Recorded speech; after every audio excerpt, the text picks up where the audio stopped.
श्री स्वामी समर्थ, जय जय स्वामी समर्थ। स्वामींचं नाव घेऊन मी आजच्या ह्या नवीन व्हिडिओला सुरुवात करते।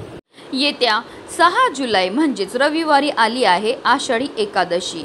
आषाढी एकादशी म्हटलं की आपल्या डोळ्यासमोर येते ती म्हणजे पंढरपूरची वारी। वर्षभरातील 24 एकादशीपैकी आषाढी एकादशीला विशेष महत्त्व आहे। आषाढी एकादशी आषाढ महिन्याच्या शुक्ल पक्षात येते। भक्तांसाठी आषाढी एकादशी हा दिवस विष्णूंचे आशीर्वाद घेण्याचा असतो। असे म्हणतात की जो व्यक्ती या एकादशीचे व्रत करतो त्याचे सर्व पापे नष्ट होतात आणि त्याला मोक्ष प्राप्त होतं। या दिवशी चातुर्मासाची सुरुवात देखील होते आणि पंढरपूर येथे मोठी यात्रा भरते। लाखो वारकरी पंढरपूर येथे विठ्ठलाच्या दर्शनासाठी येतात। विठ्ठलाच्या नामाने अवघी पंढरी दुमदमून जाते। आषाढी एकादशीला देवशयनी एकादशी किंवा महाएकादशी असे देखील म्हटले जाते। असे मानले जाते की या दिवशी भगवान विष्णू 4 महिने योग निद्रेमध्ये जातात। या काळाला चातुर्मास म्हणतात, ज्या दरम्यान भक्त भगवानांना प्रसन्न करण्यासाठी आणि त्यांचे आशीर्वाद मिळवण्यासाठी विविध आध्यात्मिक पद्धती पाळतात। या दिवसाच्या व्रतात सर्व देवांचे तेज एकवटलेले असते। या दिवशी वस्तू दान केल्याने पुण्य प्राप्त होतं आणि देव प्रसन्न होतात।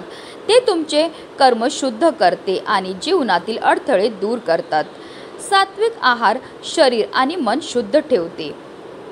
तसेच या दिवशी पिंपळाच्या झाडाची पूजा करून त्यांना जल अर्पण केल्याने पितृदोष शांत होतो आणि कुंडलीतील ग्रहांचे नकारात्मक प्रभाव कमी होतात।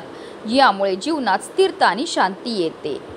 या दिवशी विठ्ठल रखुमाईची संयुक्त पूजा घरात सुख समृद्धी आणते। संपत्तीत अपार वाढ होते आणि सर्व इच्छा पूर्ण होतात। आणि म्हणूनच धार्मिकदृष्ट्या हा दिवस अतिशय महत्त्वाचा असल्यामुळे या दिवशी काही प्रभावी उपाय आणि सेवा देखील केल्या जातात। आणि म्हणूनच आषाढी एकादशीच्या दिवशी तुम्ही व्रत नाही केलं तरीही चालेल, पण पिंपळाच्या झाडाला अर्पण करा। फक्त ही एक वस्तू, ही वस्तू अर्पण केल्यामुळे करोडोच्या कर्जातून मुक्तता तर मिळणारच आहे, पण आपलं 7 पिढ्यांचं दारिद्र्य नष्ट होऊन आपली किती कठीणातील कठीण इच्छा ही साक्षात श्री हरी विष्णू पूर्ण करणार आहेत। तर ती कोणती वस्तू आपल्याला अर्पण करायची, कोणत्या वेळेत अर्पण करायची, त्याबद्दल सविस्तर आणि महत्त्वाची अशी माहिती मी तुम्हाला या व्हिडिओमध्ये देणार आहे। तर व्हिडिओ पूर्ण पहा आणि जर तुम्ही माझ्या चॅनलवर नवीन असतील तर चॅनलला सबस्क्राइब करा आणि शेजारी बेल आयकॉन सुद्धा प्रेस करा, जेणेकरून तुम्हाला माझ्या नवनवीन व्हिडिओचं नोटिफिकेशन हे मिळत राहील आणि तुम्ही एक पण व्हिडिओ मिस करणार नाही। आणि कमेंटमध्ये ओम नमो भगवते वासुदेवाय नमः लिहायला अजिबात विसरू नका।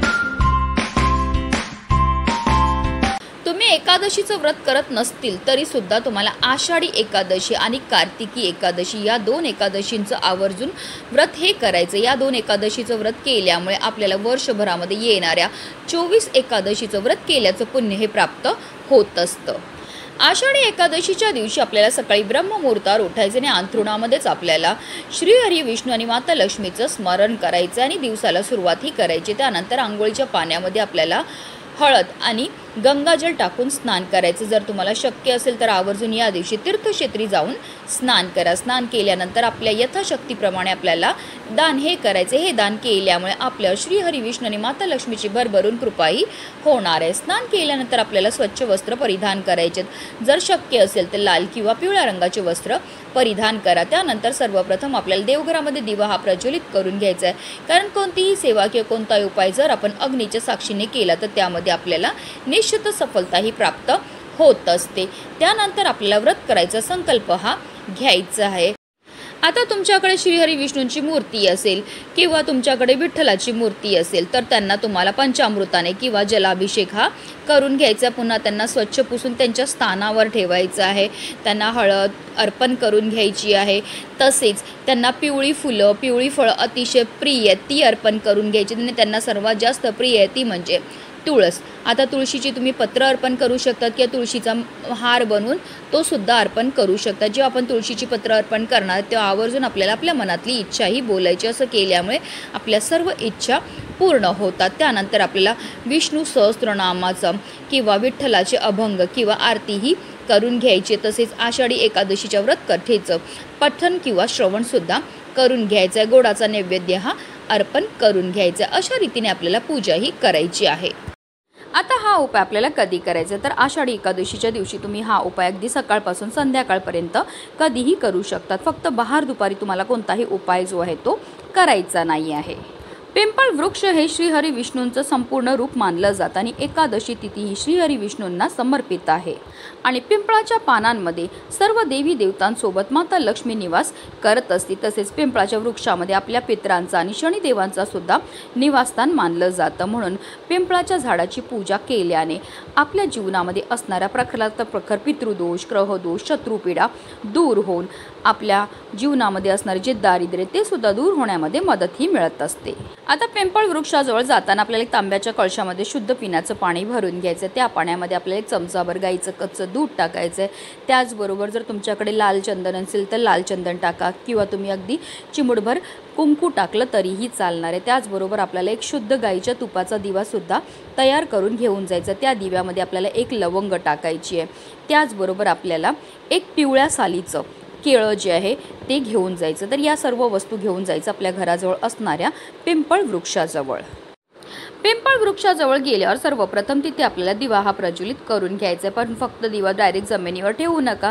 थोडेसे तांदूळ ठेवा किंवा थोडेसे फुलांच्या पाकळ्या ठेवा आणि त्यावर आपल्याला हा दिवा जो आहे तो प्रज्वलित करून ठेवायचा आहे. आता पिंपळ वृक्षाला आपल्याला हळद कुंकू, अक्षदा, धूपदीप, अगरबत्ती ओवाळून घ्यायची आणि त्यानंतर जे जल आपण घेऊन गेलेले ते आपल्याला पिंपळ वृक्षांच्या मुळांना अर्पण करायचं. पण फक्त जल जे आहे ते एकाच जागेवर अर्पण करू नका. गोलाकारमध्ये आपल्याला हे जल अर्पण करायचे. जल अर्पण करताना निरंतर आपल्याला ओम नमो भगवते वासुदेवाय नमः या प्रभावी मंत्राचा जप हा करायचा आहे. त्यानंतर आपल्याला पिंपळ वृक्षाला 11 प्रदक्षिणा मारायच्यात. प्रदक्षिणा मारताना निरंतर आपल्याला ओम नमो भगवते वासुदेवाय नमः या प्रभावी मंत्राचा जप हा करायचा. 11 प्रदक्षिणा करून झाल्यानंतर आपल्याला पिंपळ वृक्षाला आपला उजवा हात स्पर्श करायचा आणि आपली जी पण मनातली इच्छा असेल ती आपल्याला मनोभावे श्री हरी विष्णू आणि माता लक्ष्मीचं स्मरण करून बोलायचे आहे. आता तुमची जी पण इच्छा असेल घराबद्दल, मुलांबद्दल, पतीबद्दल, नोकरी, व्यवसाय किंवा धन प्राप्तीची तुम्हाला ती मनोभावे बोलायची आहे. एकादशीच्या दिवशी हा उपाय करण्याला विशेष महत्त्व हे दिलं जातं. कारण एकादशीच्या दिवशी श्री हरी विष्णू आणि माता लक्ष्मीच्या पूजनाला विशेष महत्त्व आहे आणि पिंपळ वृक्ष हे श्री हरी विष्णूंचं संपूर्ण रूप मानलं जातं. म्हणूनच ज्या घरातील लोक हा उपाय करतील त्या घरावर अखंड श्री हरी विष्णू आणि माता लक्ष्मीची कृपाही होणार आहे. त्यांच्या कृपेने आपल्या सर्व इच्छा आणि मनोकामना पूर्ण होतील. म्हणूनच व्हिडिओ जास्तीत जास्त लोकांपर्यंत शेअर करा जेणेकरून प्रत्येकाच्या आयुष्याचं कल्याण हो हीच मनामध्ये इच्छा. श्री स्वामी समर्थ. जय जय स्वामी समर्थ.